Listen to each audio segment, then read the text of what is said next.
Welcome all my dear friends. आज लेकर के हम आए हैं बिहार दरोगा का सेट 2 सामान्य विज्ञान। सेट 1 हम लोग कल कर दिए थे और यूट्यूब पे डाल दिए हैं। आज सेट 2 है साइंस का। बिल्कुल अच्छा क्वेश्चंस लेकर के जो पूछने की संभावना है, जो पूछी जा चुकी है उस आधारित पे क्वेश्चंस है। ठीक है, चलिए तो हम लोग आते हैं सेट पे। हमेशा क्वेश्चन को क्या करिए ना, पहले खुद से ट्राई करने की कोशिश करिए, क्योंकि एग्ज़ाम 17 को है। अब लगातार हम लोग तो ये हो सकता है कि देखिए एग्ज़ाम के समय पढ़ा हुआ चीज़ टकरा ही जाता है कुछ ना कुछ, है ना। चलिए तो क्या है साउंड वेलोसिटी। साउंड वेलोसिटी क्या है, तो सबसे पहले जान लीजिए कि साउंड वेलोसिटी निर्भर डिपेंड किस किस पे करता है। साउंड वेलोसिटी जो है ये डिपेंड करता है किस किस पे, इसको जानिए पहले। सबसे पहले साउंड के बारे में जो बेसिक चीज़ जानने वाली चीज़ है, क्या इसका एसआई यूनिट, यानी साउंड का एसआई यूनिट क्या होता है, तो ये याद रखिएगा डेसिबल डीबी। क्या होता है, डेसिबल डीबी। ठीक है। दूसरा साउंड जो है निर्भर किस पे करता है, यानी डिपेंड किस पे होता है, यानी निर्भर किस पे करता है, निर्भर किस पे करता है, तो निर्भर करता है ये ताप पे, टेम्परेचर पे, निर्भर करता है ये घनत्व पे। ठीक है, निर्भर करता है ताप पे, निर्भर करता है घनत्व पे, और ये जो है इलास्टिसिटी पे भी निर्भर करता है। क्या करता है, इलास्टिसिटी पे भी निर्भर करता है, इलास्टिसिटी पे भी निर्भर करता है। प्रेशर दाब पर नहीं करता, प्रेशर दाब पर ये निर्भर नहीं करता है, दाब पर नहीं करता है। ठीक है, ताप पे करेगा तो अगर मान लीजिए कि 0 डिग्री सेल्सियस पे अगर कोई ध्वनि का साउंड दिया हुआ 332 मीटर पर सेकेंड, आपसे पूछ दे क्या 33 डिग्री सेल्सियस पे क्या होगा, तो इसके लिए एक फॉर्मूला याद रखिएगा, 332 प्लस 0.6 और जो गिवन टेम्परेचर होगा ये वो टेम्परेचर है, ये दिया गया टेम्परेचर है, ये दिया गया टेम्परेचर है। ये मुख्य बातें जो याद रखने वाली चीज़ें हैं। ठीक है, चलिए अब हम लोग क्वेश्चन पे आते हैं। ध्वनि साउंड यानी ध्वनि का वेलोसिटी मैक्सिमम किस में होगा, तो ध्वनि का जो है वेग मैक्सिमम जो होगा हमारे पास सॉलिड में मैक्सिमम होगा, और मिनिमम जो होगा गैस में होगा। मिनिमम किस में होगा, गैस में होगा। तो इसको स्क्रीनशॉट ले लीजिएगा आप, ये इंपॉर्टेंट पॉइंट साउंड के बारे में। ठीक है, ध्वनि का ऐसा मात्रा क्या होगा, तो डेसिबल। ध्वनि किस किस पे निर्भर करता है, तो ध्वनि ताप पे निर्भर करता है, घनत्व पे निर्भर करता है, और इलास्टिसिटी पे करता है। किस पर निर्भर नहीं करता है, तो वह दाब प्रेशर पर निर्भर नहीं करता है। चलिए अगला क्वेश्चन पे हम लोग आते हैं। Working principle of washing machine. ये जो प्रिंसिपल देखिए, एक सेंटर के यानी एक्सियल रोटेशन करता है, क्या एक्सिस के एलोंग रोटेट करता है। ये इसमें जो फोर्स लगता है वो सेंट्रीपिटल फोर्स होता है। क्या होता है, अभिकेंद्रीय बल। क्या होता है, अभिकेंद्रीय बल होता है। इसी को हम लोग कहते हैं सेंट्रीफ्यूगल फोर्स। तो ये हमारा वॉशिंग मशीन जो होता है एक सिद्धांत पे काम करता है। किस सिद्धांत पे काम करता है, तो ये अभिकेंद्रीय बल, सेंट्रीपिटल फोर्स, सेंट्रीफ्यूगल फोर्स क्या कहलाता है, सेंट्रीफ्यूगल अपकेंद्रीय बल, इस पर निर्भर करता है। तो आपका ये जो हमारा आंसर हो जाएगा, क्या हो जाएगा, वॉशिंग मशीन का कार्य सिद्धांत है किस पे, सेंट्रीफ्यूगल फोर्स पे है।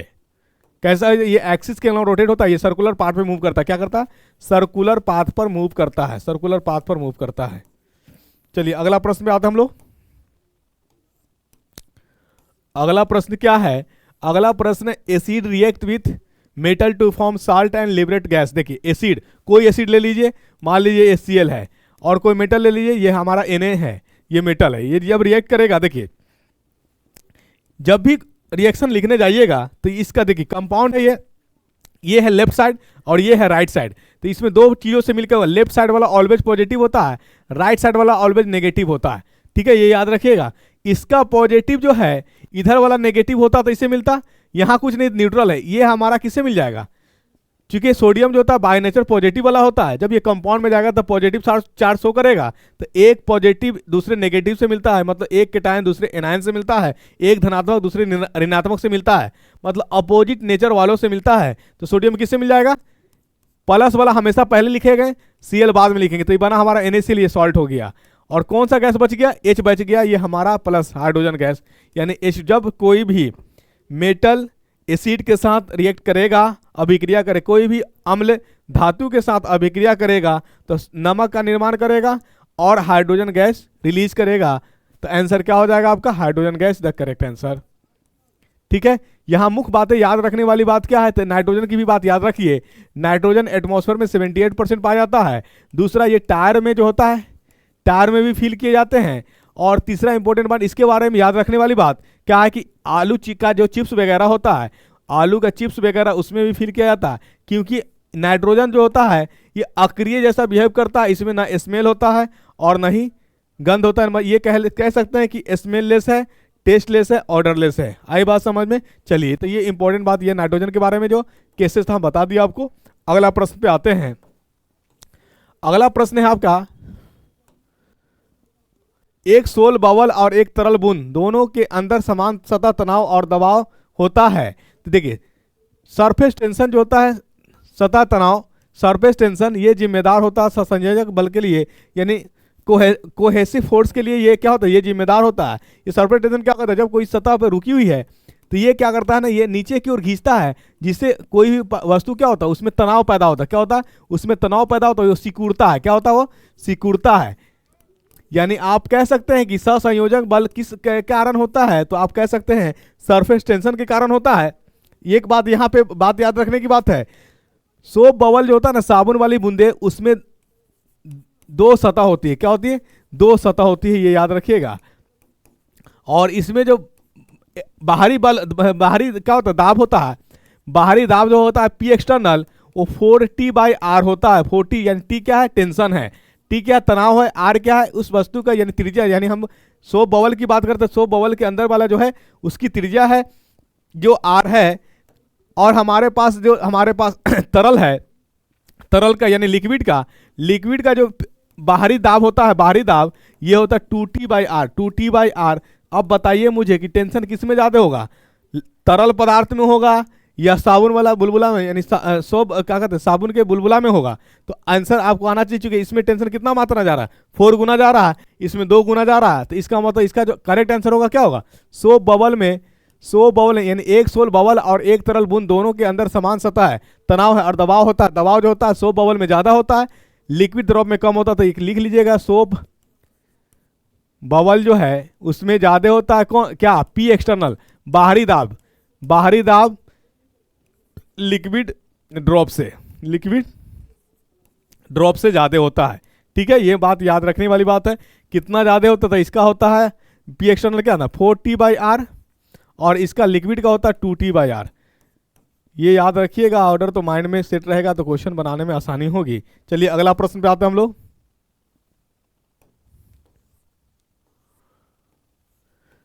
The regulates and controls the amount of, Hindi में पढ़ लेते हैं हम लोग। आंख में प्रवेश करने वाले प्रकाश की मात्रा को नियंत्रित करने और नियंत्रित करता है। नियंत्रित करता है कौन करता है? ये आइरिस करता है। क्या करता है?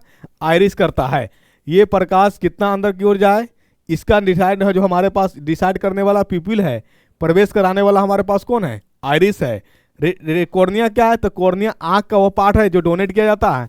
कॉर्निया क्या है? आंख का वह भाग जो डोनेट किया जाता है। और एक बात ये याद रखिएगा, मुख्य बात याद रखने वाली बात है कि कॉर्निया को डोनेट करने के लिए ब्लड ग्रुप का मैच कराना जरूरी नहीं है, किसी को भी दिया जा सकता है। फिर रेटिना क्या है? रेटिना जो है जहाँ पे प्रतिबिंब बनती है, मानव नेत्र का वह भाग है जहाँ पे प्रतिबिंब बनता है। ठीक है। पीपल क्या है? तो पीपल जो होता है ये भी एक कंट्रोलर होता है, लाइट का ही, लाइट इंट्रिंग का कैप्चरिंग करने का काम करता है। ठीक है।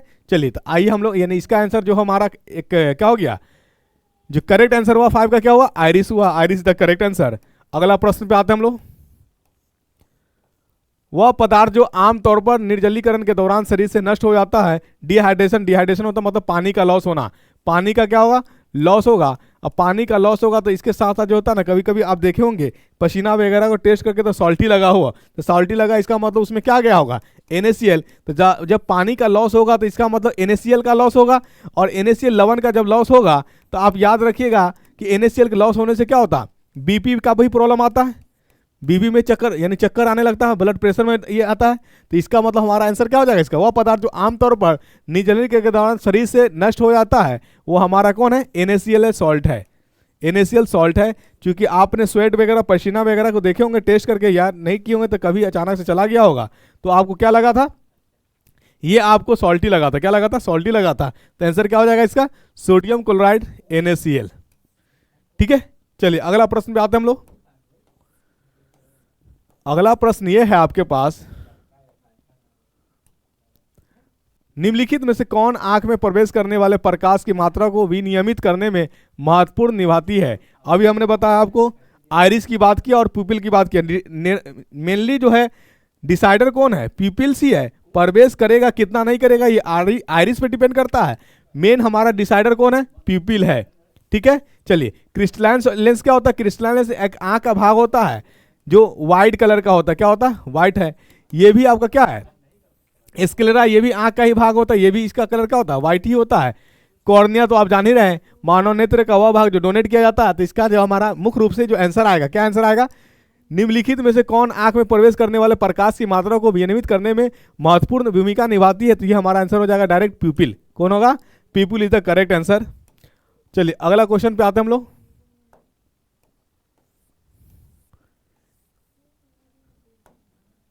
प्रश्न क्या है, बल गुणनफल होता है। तो बल का परिवर्तन देखिए, बल जो है हमारे पास क्या आता है, एम ए। बल जो है हमारा, बल का फॉर्मूला जो है एम ए हुआ, कहां से हुआ, न्यूटन द्वितीय नियम, न्यूटन के द्वितीय नियम से, द्वितीय नियम से बल का फॉर्मूला आया था द्वितीय नियम से। ठीक है, दूसरी बात ये याद रखिएगा, बल कैसा होता है, एक वेक्टर क्वांटिटी होता है। क्या ये वेक्टर क्वांटिटी है, वेक्टर राशि है, सदिश राशि है। दूसरी बात इसका याद रखिएगा, एसआई मात्रक, एसआई मात्रक क्या होता है, इसका न्यूटन होता है, जिसको एन से रिप्रेजेंट करते हैं। और सीजीएस में इसको क्या कहते हैं, डाइन, सीजीएस में क्या कहते हैं, डाइन। 1 डाइन बराबर होता है, या 1 न्यूटन, सॉरी 1 न्यूटन बराबर होता है 10 के पावर 5 डाइन, 10 के पावर 5 डाइन होता है। ये मुख्य बातें याद रखने वाली बात है। और न्यूटन लॉ यानी सेकेंड लॉ ऑफ मोशन से फोर्स का, सेकेंड लॉ ऑफ मोशन से फोर्स की फॉर्मूला डिराइव हुआ था। फर्स्ट लॉ ऑफ मोशन से फोर्स की परिभाषा डिराइव हुआ था। थर्ड लॉ ऑफ मोशन से क्या हुआ था, कंजर्वेशन ऑफ मोमेंटम यानी संवेग की संरक्षण का निर्धारित किया गया था। चलिए तो आंसर क्या हो जाएगा, एम है मास, ए है एक्सीलरेशन त्वरण, यानी द्रव्यमान इंटू त्वरण का जो हमारा जो प्रोडक्ट देगा, गुणनफल देगा, वही आपका फोर्स देगा। तो क्या हो जाएगा बताइए, गुणनफल है किसका, मास का और त्वरण का, एक्सीलरेशन का। तो आंसर क्या हो जाएगा, B number is the correct answer. मुख्य बातें जो फोर्स से रिलेटेड जो आपको याद रखनी है, एक बात यहाँ पे फोर्स में बता दूं, सेंटीपिटल फोर्स पूछता है, सेंटीपिटल फोर्स। अभिकेंद्रीय बल क्या होता है, एफ सेंटीपिटल फोर्स बराबर M V square by R, M V square by R, ये माइंड में रखिएगा। ग्रेविटेशनल फोर्स ए बराबर G M M by R square. Electrostatics force, electrostatics force जो होता है ये होता है के Q1 Q2 by R square. सारा चीज मैं आपको बता दे रहा हूं। सेंटीपिटल वेलोसिटी एक्सलेशन जो होता है, centripetal acceleration, AC centripetal acceleration, ये होता है वी स्क्वायर बाई आर। ये डायरेक्ट फार्मूला पूछती है, दरोगा में भी क्वेश्चन क्या होता है ना, डायरेक्ट ये पूछ देता है कि आखिर ये लिख देगा फोर्स बराबर क्या क्या होता है। तो ये सारे चीज माइंड में आप सुन लिए रहेंगे तो वहां पे एग्जाम में आप डिसाइड कर पाएंगे कि आसानी से। ठीक है, चलिए अगला प्रश्न पे आता हम लोग। अगला प्रश्न क्या है, the boiling point of water occurs. देखिए बॉइलिंग पॉइंट जो होता है एरिया पे डिपेंड करता है, हर जगह अलग अलग उसकी जो है क्या अलग अलग ताप पे बॉयल करती है। तो यानी हमारा ऑलवेज 100 डिग्री सेल्सियस नहीं होता है, ये डिपेंड्स करता है एटमॉस्फेरिक प्रेशर पे। क्या करता है, यानी बॉइलिंग पॉइंट और एटमॉस्फेयर ऑलमोस्ट इक्वल होता है। ये निर्भर करता है किस पे, एटमॉस्फेरिक यानी वायुमंडलीय, क्या वायुमंडलीय वातावरण के दाब पे ये निर्भर करता है। तो यानी boiling point of water occurs depends on atmospheric pressure. किस पे डिपेंड करेगा, एटमॉस्फेरिक प्रेशर पे डिपेंड करेगा। चलिए आइए अगला क्वेश्चन पे। कह रहा है क्या कि टमाटर का लाल रंग इसमें निम्नलिखित में से किस यौगिक की उपस्थिति के कारण है। तो सबसे पहले टमाटर के बारे में कुछ मुख्य बातें जान लेते हैं। क्या जान लेते हैं, टमाटर में लगभग 10 प्राकृतिक अम्ल पाए जाते हैं, 10 प्राकृतिक अम्ल पाए जाते हैं, जिसमें से मुख्य है कौन कौन, मैलिक अम्ल, ऑक्जेलिक अम्ल, साइट्रिक अम्ल भी पाए जाते हैं, साइट्रिक अम्ल और इस तरह से है। लेकिन मुख्यतः हमारा यानी सबसे ज्यादा सोर्स है मैलिक का, उसके बाद है ऑक्जेलिक एसिड का। ऑक्जेलिक एसिड के बारे में एक बात ये याद रखिएगा कि ये फोटोग्राफिक में भी यूज किया जाता है। किसमें, फोटोग्राफिक में यूज किया जाता है, प्रयोग किया जाता है। ये बात हमारा याद रखिएगा। टमाटर का कलर लाल होने के कारण इसके पीछे लाइकोपिन का रोल है। किसका है, लाइकोपिन का। तो हाँ, एक सवाल आपसे पूछा जा सकता है कि फिर आखिर गाजर का जो कलर होता है येलो या रेड क्यों होता है। तो गाजर का कलर येलो या रेड होने के पीछे, येलो और रेड होने के पीछे जिम्मेदार है ल्यूटीन और कैरोटीन।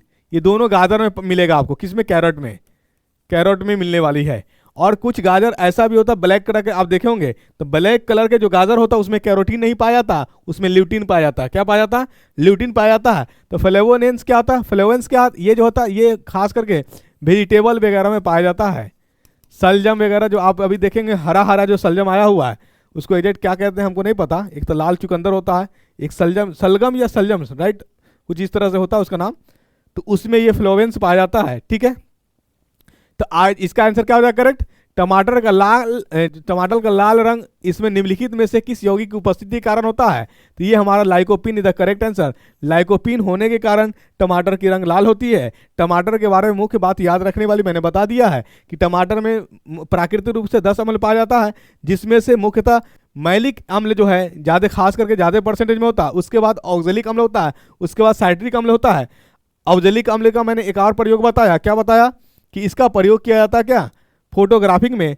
और टमाटर में जो होता है एक पोटेशियम भी पाया जाता है, यानी टमाटर का जो सीड होता है उसमें पोटेशियम आयन पाया जाता है। और ये पोटेशियम आयन अगर किडनी वाले जो, यानी जिसके पास किडनी का प्रॉब्लम है, स्टोन, यानी किसी के किडनी में क्या है, स्टोन हो गया है, तो उस व्यक्ति को टमाटर का सीड्स नहीं दिया जाता है।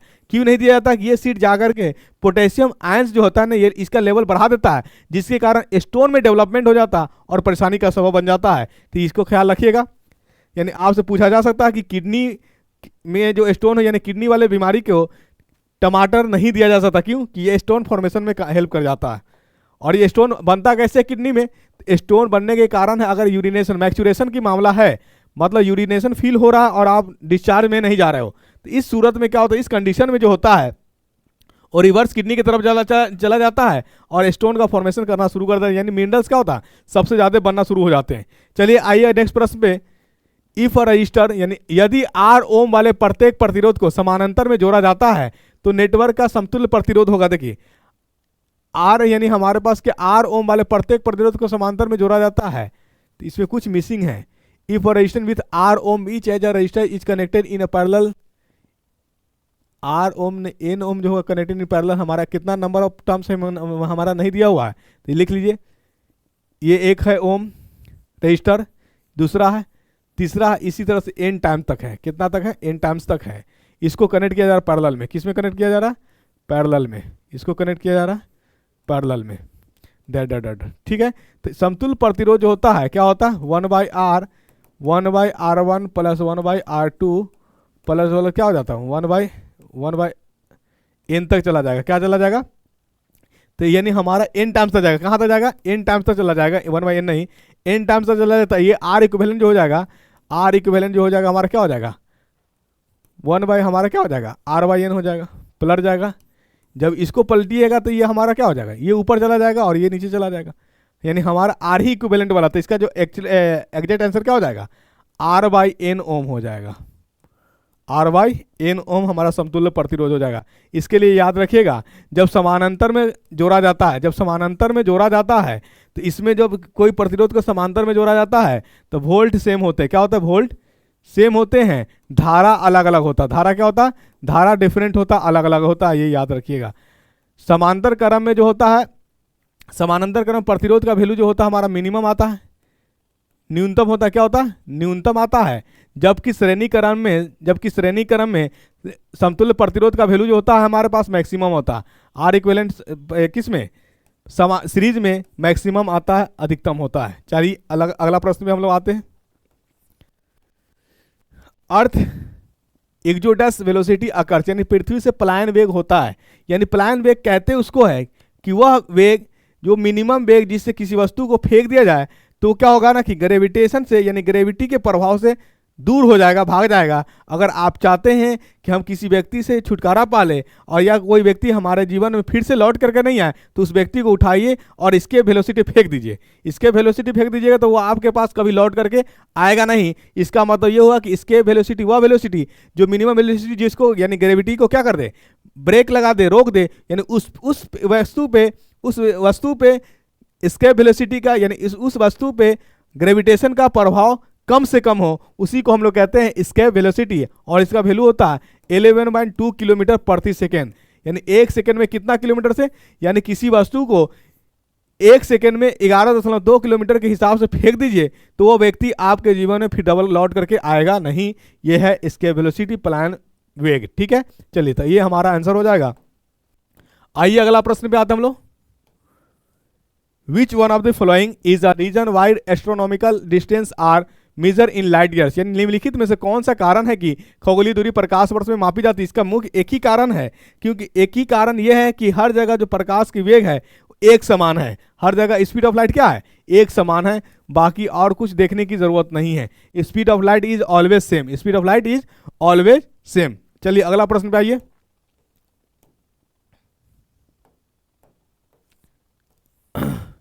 Which of the following is not a unit of heat, निम्नलिखित में से कौन उष्मा की इकाई नहीं है। देखिए उष्मा जो है इसका एसआई मात्रक जो होता है जूल होता है। क्या होता है उष्मा का एसआई मात्रक जूल होता है, और जूल को हम लोग कैलोरी में भी मेजर करते हैं, और जूल को हम लोग अर्ग में भी करते हैं। किस में करते हैं, अर्ग में भी करते हैं।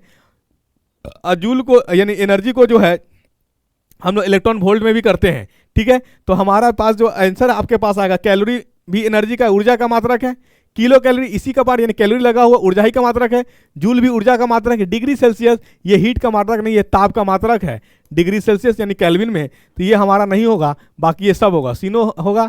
अगर आपसे पूछ दिया जाए ऑर्डर में, इलेक्ट्रॉन वोल्ट भी ऊर्जा का मात्रक, जूल भी ऊर्जा का मात्रक, कैलोरी भी ऊर्जा का मात्रक, और अर्ग भी ऊर्जा का मात्रक, तो इसमें सबसे बड़ा कौन है, तो सबसे बड़ा है जूल, सबसे छोटा कौन है, इलेक्ट्रॉन वोल्ट। तो ऑर्डर लिख दीजिए, इलेक्ट्रॉन वोल्ट छोटा, उसके बाद कौन आएगा, कैलोरी आएगा, उसके बाद कौन आएगा, कैलोरी आएगा, उसके बाद कौन आएगा, अर्ग आएगा, अर्ग के बाद कौन आएगा, जूल आएगा, ये याद रखिएगा। और 1 कैलोरी बराबर है, 1 कैलोरी बराबर होता है 4.18 जूल, ये याद रखिएगा। ये सब डायरेक्ट परिभाषा में पूछ देता है। देखिए किसी भी चीज़ को लाइटली मत लीजिए, एग्जाम में कब क्या पूछ दे इस ना आप जान रहे हैं ना हम जानते कि कंसेप्ट का एंड है, क्वेश्चन का कोई एंड नहीं है, ये याद रखिएगा। वही चीज़ हुआ था बीपीएससी ट्री में, कंसेप्ट बता दिया गया था, क्वेश्चन लग गया। कंसेप्ट छोड़ा नहीं जा सकता है, कंसेप्ट जो भी पूछने की संभावनाएं हैं या जो पूछा जाएगा वो हम आपको बता देंगे, बताते चलेंगे और बताते रहेंगे। तो ये आप स्क्रीनशॉट ले लीजिएगा इसको। चलिए आइए अगला प्रश्न। अगला प्रश्न है आपके पास, स्टार्स गेट दियर एनर्जी, यानी तारे अपनी ऊर्जा प्राप्त करते हैं कहाँ से, ये तो जो है तारे जो है अपनी ऊर्जा प्राप्त करते हैं न्यूक्लियर फ्यूजन से, संलयन से। किसे, संलयन से। इसको क्या कहते हैं, दो हल्के चीज, फ्यूजन किसको कहते हैं, मिलावट, मिलना।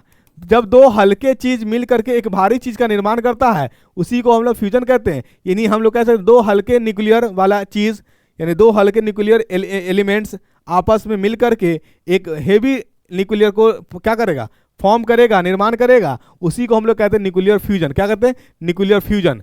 फ्यूजन क्या होता है, किसी का टूटना। फ्यूजन का मतलब टूटना, विखंडन होना, और फ्यूजन का मतलब मिलना, संलयन होना। ठीक है, संलयन होना, विखंडन होना, टूटना। आइए तो यानी ऊर्जा, तारे जो है वो ऊर्जा प्राप्त करते हैं, कहाँ से करते हैं, ये करते हैं न्यूक्लियर फ्यूजन से। कहाँ से करते हैं, न्यूक्लियर फ्यूजन से। आइए अगला प्रश्न पे आते हैं हम लोग। कह रहा है पादप शरीर रचना के लिए प्रयुक्त दूसरा शब्द क्या है, प्रयुक्त दूसरा मतलब एनाटॉमी। देखिए प्लांट एनाटॉमी, एनाटॉमी का मतलब क्या होता है, एनाटॉमी का मतलब होता है आंतरिक संरचना के बारे में अध्ययन करना। किसके बारे में, आंतरिक संरचना के बारे में अध्ययन करना, उसी को हम लोग कहते हैं एनाटॉमी। और लगा दिया प्लांट, मतलब पादप के आंतरिक भाग को अध्ययन करना क्या कहलाता, एनाटॉमी कहलाता है। तो आंतरिक भाग कौन कौन हो जाएगा, जड़ हो जाएगा, तना हो जाएगा।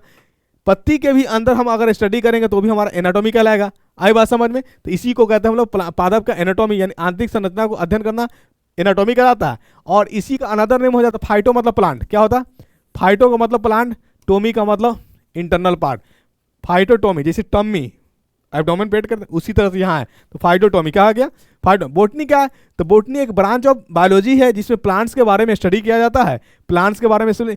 फोटोटोमी प्रकाश की प्रवाह, यानी प्लांट्स की वो ब्रांचेज जो क्या होगा, लाइट से रिलेटेड हमारा क्या कराएगा, रिएक्शन स्टडी कराएगा, उसी को हम लोग क्या कहेंगे, फाइटोटॉमी कहेंगे। फाइटोबायोलॉजी यानी बायोलॉजी लिविंग ऑर्गेनिज्म के अंदर प्रकाश का जो प्रभाव होगा उसके हम लोग फाइटोलॉजी कहते हैं। लेकिन आपके पास जो एग्जैक्ट जो हमारे पास आंसर आएगा प्लांट एनाटॉमी का, तो प्लांट एनाटॉमी का जो करेक्ट आंसर होगा कौन होगा, फाइटोटॉमी इज द करेक्ट आंसर। क्योंकि फाइटो का मतलब प्लांट, टॉमी का मतलब इंटरनली, आंतरिक संरचना के बारे में अध्ययन करना क्या कहलाएगा, फाइटोटॉमी। फाइटोटॉमी इज द करेक्ट आंसर। आइए अगला प्रश्न पे, विच properties of an element determine its chemical behaviour. देखिए यानी किसी तत्व के कौन से गुण उसके रासायनिक व्यवहार को निर्धारित करता है, तो इसके रासायनिक निर्धारित करता है, इसको हम लोग बोलते हैं वायलेंस इलेक्ट्रॉन। क्या कहते हैं, वायलेंस इलेक्ट्रॉन। ठीक है, ये वायलेंस इलेक्ट्रॉन ही किसी एलिमेंट के पास कितना वायलेंस इलेक्ट्रॉन है ये निर्भर करता है उसके आउटर मोस्ट इलेक्ट्रॉन पे। किस पे, आउटर मोस्ट इलेक्ट्रॉन्स पे। और वही वायलेंस इलेक्ट्रॉन जो होता है यानी बाह्य कक्ष में उपस्थित जो इलेक्ट्रॉन्स होते हैं वही उसका वायलेंस इलेक्ट्रॉन बताता है। और वायलेंस इलेक्ट्रॉन ही किस यानी लॉस या गेन में होगा, केमिकल रिएक्शन में पार्टिसिपेट करेगा। तो केमिकल रिएक्शन में जब पार्टिसिपेट करेगा तो ये केमिकल बिहेवियर को क्या करेगा, शो करेगा। इसके लिए मुख्य जिम्मेदार कौन होगा, वायलेंस इलेक्ट्रॉन। वायलेंसी देखिए, वायलेंसी ऑफ एलिमेंट कहते हैं किसको, ज्वाइनिंग ऑफ कैपेसिटी, यानी किसी एलिमेंट्स के जोड़ने की क्षमता को हम लोग कहते हैं वैलेंसी। जिस तरह से अगर बात किया जाए क्लोरीन की, तो क्लोरीन के आउटर मोस्ट में कितना होता है 7, वो एक और जोड़ने की टेंडेंसी रखेगा, तो उसका संयोजक क्या कहते हैं, वैलेंसी हो गया 1। कितना हो गया, वैलेंसी हो गया 1। वायलेंस इलेक्ट्रॉन आउटर बाह्य कक्ष में उपस्थित इलेक्ट्रॉन को हम लोग कहते हैं वैलेंस इलेक्ट्रॉन, और उसमें ज्वाइनिंग कैपेसिटी को हम लोग कहते हैं वैलेंसी, क्या कहते हैं, संयोजी। तो आंसर क्या हो जाएगा 17 का, 17 का आंसर जो होगा valency of an element is the correct answer. आइए अगला प्रश्न पे, which inert gas is use in cancer treatment, यानी कैंसर के उपचार में किस अक्रिय गैस का उपयोग किया जाता है। तो ये याद रखिएगा रेडॉन, क्या रखिएगा याद, रेडॉन याद रखिएगा। ठीक है, अगर दूसरा भी पूछा जाए कि आखिर कैंसर क्या है, तो कैंसर जो होता है कि अनवांटेड कोशिका का डेवलप हो जाने से, जहाँ पे हमारे शरीर का यानी हमारे टिश्यू का वहाँ पे कंट्रोल नहीं हो पाता, नियंत्रण नहीं हो पाता, वो क्या होता है, डेवलप होते चला जाता है। यही कैंसर के कारण वो क्या होता है, ट्यूमर में कन्वर्ट हो जाता है और ट्यूमर कैंसर में कन्वर्ट हो जाता है। इसके लिए एक याद रखिएगा टेस्ट, कैंसर के डिटेक्ट करने के लिए एक टेस्ट किया जाता है, उस टेस्ट का नाम है बायोप्सी। क्या नाम है, बायोप्सी नाम है। ठीक है, ये बायोप्सी से पता चल जाता है कि जो सेल है, जो कोशिका डेवलप हो रहा है, सही कोशिका डेवलप हो रहा है या गलत कोशिका डेवलप हो रहा है। अगर डेवलप हो रहा है तो इसका उपचार क्या किया जा सकता है। एक बात और याद रखिएगा कि एक हमारे पास कॉपर है, क्या है, कॉपर का भी आइसोटोप, सॉरी कॉपर नहीं, कोबाल्ट, कोबाल्ट का आइसोटोप जो होता है, कोबाल्ट का आइसोटोप, इसका भी प्रयोग किया जाता है ट्रीटमेंट ऑफ कैंसर में। किसमें, ट्रीटमेंट ऑफ कैंसर में। तो एक तो इनर्ट गैस आपका हो गया रेडॉन, दूसरा है कॉपर का आइसोटोप, उसका भी प्रयोग किया जाता है कहाँ, ट्रीटमेंट ऑफ कैंसर में। चलिए ये याद रखिएगा, टेस्ट याद रखिएगा। जिस तरह से एड्स का कौन सा टेस्ट होता है, एलिसा, ठीक उसी तरह से यानी कैंसर का भी टेस्ट क्या हो जाएगा, कैंसर का टेस्ट है biopsy. The meristem which occur between mature tissue is known as, ये याद रखिएगा। मेरिस्टेम जो है प्लांट में जो होता है, पादप में दो तरह का उत्तक होता है, दो तरह का उत्तक होता है, एक होता है साधारण, एक होता है जटिल, एक होता है साधारण और एक होता है जटिल। ठीक है, जटिल उत्तक और साधारण उत्तक, इसमें होता है 3 तरह के, इसके 3 बेटा। सिंपल टिश्यू को यानी 3 बेटा कौन कौन, पैरेन्काइमा, स्क्लेरेन्काइमा, स्क्लेरेन्काइमा और पैरेन्काइमा, स्क्लेरेन्काइमा और कॉलेन्काइमा। ये याद रखिएगा, 3 गो बेटा होता है किसका, सिंपल टिश्यू का, सिंपल टिश्यू का। जटिल का कौन कौन, तो 2 है, कौन कौन, जाइलम और फ्लोएम। क्या करता है, देखिए ये मैकेनिकल, ये तीनों जो है मैकेनिकल सपोर्ट में काम करता है, जख्म को भरना, आंधी तूफान से प्रोटेक्शन देना, ठीक है, और ये जो है ट्रांसपोर्ट का काम करता है। जाइलम और फ्लोएम क्या करता है, जाइलम जो होता है जल, ज फॉर जाइलम, ज फॉर जल, जल को फ्लोएम, फ्लोएम फॉर फ्लोएम और फॉर फूड, यानी फ्लोएम जो होता है ये फूड को ट्रांसपोर्ट करने का काम करता है और जाइलम जो होता है जल को ट्रांसपोर्ट करने का काम करता है। ठीक है, चलिए अब आंसर पे आ जाते हैं। परिपक्व उत्तक के बीच होने वाले विभोजक को कहते हैं हम लोग मेरे इंटर कैलोरी मेरिस्टेम कहते हैं। क्या कहते हैं, इंटर कैलोरी मेरिस्टेम कहते हैं। एपिकल मेरिस्टेम जो होता है ये सूट सिस्टम या रूट से जो सबसे टॉप वाला पार्ट होता है वहां पे पाया जाता है एपिकल मेरिस्टेम। ठीक है, लेटरल प्लांट्स के जो बीच वाला पार्ट्स होता है जो क्या कहते हैं उसको, डायमीटर, यानी बीच वाला पार्ट में, मतलब ये प्लांट्स है, सपोज करिए ये प्लांट्स है, ये वाला जो डायमीटर होगा जो ब्रीथ यानी क्या कहते हैं थिकनेस बढ़ाएगा, इसी को हम लोग कहते हैं लेटरल मेरिस्टेम। क्या कहते हैं, लेटरल मेरिस्टेम। ये याद रखिएगा, the meristem which occur between mature tissue is known as intercalary meristem, intercalary meristem कहते हैं। ये याद रखिए, प्लांट में कितने तरह के टिश्यू होते हैं, 2 तरह के, साधारण टिश्यू और कॉम्प्लेक्स टिश्यू। साधारण टिश्यू को हम लोग मैकेनिकल सपोर्ट के लिए जाने जाते हैं और जटिल टिश्यू को हम लोग एक ट्रांसपोर्टर के रूप में जाने जाते हैं। क्या कहते हैं, जटिल टिश्यू में कौन कौन आ जाएगा, जटिल टिश्यू में आपके 2 आया, कौन कौन, जाइलम और फ्लोएम, और सिंपल टिश्यू में 3 आया, कौन कौन, पैरेन्काइमा, स्क्लेरेन्काइमा और कॉलेन्काइमा। आइए अगला questions, which hormones is associated with our immune system. देखिए हार्मोन जो होता है एक केमिकली सब्सटेंस होता है।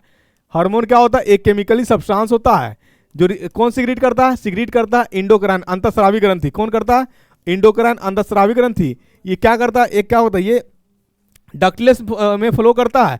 ये क्या करता है, यानी जो ऑर्गन जो है हमारे का इफेक्टेड हो रहा है वहाँ पे ये टारगेट करता है, और इसके लिए जो हमारे पास जो एंडोक्राइन सिस्टम ये हार्मोन सीक्रेट करता है, ठीक है। और बहुत सारे ग्लैंड्स है जो हार्मोन सीक्रेट करता है हमारे पास दो तरह के ग्लैंड है, एक एक्सो ग्लैंड है और एक इंडो ग्लैंड है। एक्सो जो एंजाइम सीक्रेट करता है और इंडो जो हार्मोन सीक्रेट करता है। आपका क्वेश्चन कह रहा है कि कौन सा हार्मोन हमारी प्रतिरक्षा प्रणाली से जुड़ा हुआ है, तो थाइमोसिन है।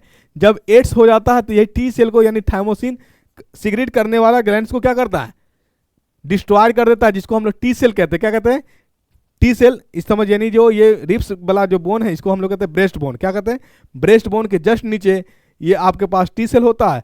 जब किसी व्यक्ति को एड्स होता है तो वो जो होता है यही टी सेल को इफेक्ट कर देता है, जिसके कारण वो इफेक्ट हो जाने के कारण अगर बुखार है तो लंबी बुखार रहेगी, कोई भी दवा खाओ असर नहीं करेगा। अगर जख्म हो करके तो जख्म खाओ यानी दवा खाओ, जख्म जो है आपका छूटेगा नहीं। तो यानी ये हमारे पास प्रतिरक्षा प्रणाली के लिए हार्मोन कौन है, थाइमोसिन हार्मोन है। ये करेक्ट आंसर। ये इंसुलिन क्या है, इंसुलिन ग्लूकोज के लेवल को मेंटेन करता है। एड्रेनलिन क्या है, ये इमरजेंसी हार्मोन है। थायरोक्सिन क्या है, ये थायराइड से निकलने वाला हार्मोन है थायरोक्सिन, जो हमारे बॉडी के मेटाबॉलिज्म को मेंटेन करके रखता है। तो आज यहाँ आपका सेट 2 में 20 क्वेश्चन साइंस का कंप्लीट हुआ, ठीक है। ये इसको पूरे देख लीजिएगा आप अच्छे से, जहाँ तक हमने लिखा है कि ये इंपॉर्टेंस है उस पॉइंट को देख लीजिएगा, क्या पता कौन क्वेश्चन में आ जाए। देखिए क्वेश्चन को चैलेंज नहीं किया जा सकता कि यही क्वेश्चन आएगा, बट ये चैलेंज किया जा सकता है कि कंसेप्ट यही रहेगा। आसानी पूर्वक देखिए, धैर्य बना करके देखिए, ज्ञान घर से जुड़े रहिए, आपका लेवल बहुत अच्छा होगा। Thank you so much.